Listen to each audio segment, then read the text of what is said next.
කයිය නතර කරපන් යකෝ කිව්වම කඩලා විසික් කරේ වෙන කතාවක් කියපන්. දඩයට කඩලා ගත්තා. බොරු ඔක්කොම විසිරලා ගියා. ඔක බොරුවක් නෙවෙයි.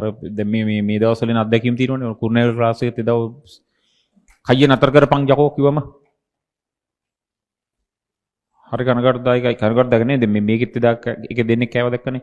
කුරුණෑගල 4-5 දෙනෙක් කෑව විදිහ අහලා බලපන්කෝ. කෝල් දැන් මේක බලනවනේ කුරුණෑගල බලනවනේ. ක්ලාස් එකේ උනත් නැද්ද කියලා නිකන් අහපන්කෝ. හිතා ගන්න බෑ. අර ක්ලාස් එකේ මම දැක්ක සද්දයක් එනවා ගිහින් බලනකොට ඒ සෙට් එක මොනවත්ම ලියලා නැහැ.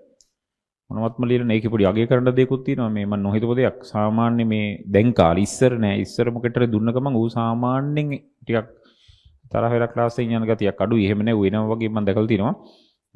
ඊට පස්සේ හැබැයි එහෙම වැඩි කවුරු කතා කරලා නෑ ඇවිල්ලා. හැබැයි එදා එකේ හොඳටම කාපු එක ඇවිල්ලා හොඳට කතා කරලා ගියා. මෙහෙමයි සර් අවුලක් වුණා තමයි. ගෙදර මොකද්ද කොන්ක්‍රීට් එකක් දැම්මලු. ඊට පස්සේ ටික කරගන්න බැරුණලු. ඊගේ මොනවද වගේ කිව්වා. ඒක මේ කොන්ක්‍රීට් කතාවවත් ඒකත් නෙමෙයි. කතා කරපු එකත් නෙමෙයි. මේ හොඳයි ඉතින් කියන්නේ පොඩි උන්ට එහෙම නොතේරනවමත් නෙමෙයි මං හිතන්නේ. ඌ තමයි හොඳටම කෑවේ. අහලා බලපන්කෝ. නෑ සිරා මේ මට වැඩිත් වගේ දැනුණා ටිකක්. මොකද එච්චර පොඩි තුන්නේ. නමුත් ඒක හරියටම ප්ලෑන් කරලා ගිය එක. එතන ඒක කරලම නෑනේ. මම අහපන් ක්ලාස් එකේ අර මං හරි කහපාට ෂර්ට් එකක් වගේ දුරුවට එකකින් හිටියා. ඌ ළඟ කියලා එම් කරන්න ගිහිත් ක්ලාස් එකට. ඒක මේ වීරකමට ගහපු කතාවක් කියනව නෙමෙයි.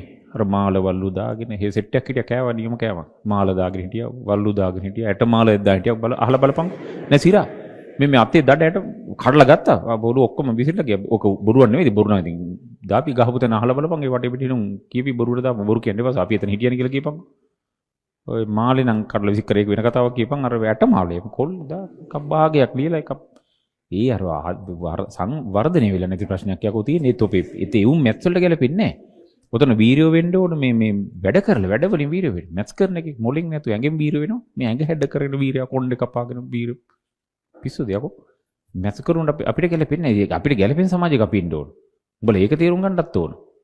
අපි මොනවා කරත් අපිට එහෙම අයිතියක් නැහැ. මේ අපිට හිතෙන දේ කරන්න අයිතියකුත් නැහැ.